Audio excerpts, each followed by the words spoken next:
चलिए बात करते हैं एक ऐसी युवा एक्टिविस्ट की जिसने अकेले ही पूरे पॉलिटिकल सिस्टम को हिला दिया।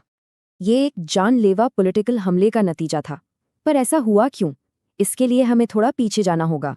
ममता बनर्जी की कहानी शुरू होती है मुश्किलों से। पिता के गुजर जाने के बाद पढ़ाई के साथ साथ परिवार भी संभाला। कॉलेज में ही उनका जुझारू अंदाज दिखा जब उन्होंने अकेले ही बड़े बड़े छात्र संगठनों को टक्कर दी। साल था 1984।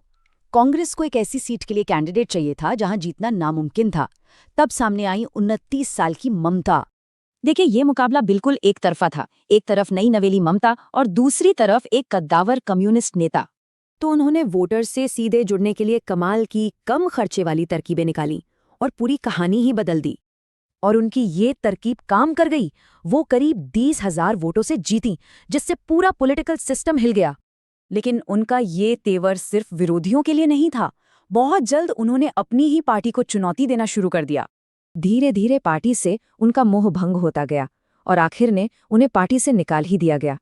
इसके बाद उन्होंने बनाई अपनी पार्टी, तृणमूल कांग्रेस। नाम का मतलब ही है जमीनी स्तर। पर 2000 के दशक में लगातार हार के बाद ऐसा लगा कि उनका पॉलिटिकल करियर अब खत्म हो चुका है। लेकिन फिर उन्हें एक नया मकसद मिला, किसानों की जमीन बचाने का मुद्दा। और ये आंदोलन तब और भड़क गया जब नंदीग्राम में पुलिस फायरिंग में 14 किसानों की मौत हो गई। उनके जबरदस्त विरोध के आगे एक बहुत बड़ी कंपनी को झुकना पड़ा।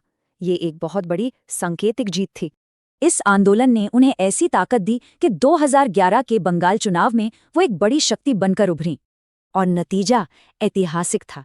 उन्होंने लेफ्ट फ्रंट के 34 साल पुराने शासन को उखाड़ फेंका। और इस तरह ममता बनर्जी बनी पश्चिम बंगाल की पहली महिला मुख्यमंत्री। एक असाधारण सफर पूरा हुआ। एक स्टूडेंट एक्टिविस्ट से मुख्यमंत्री तक उनकी कहानी सत्ता के बारे में एक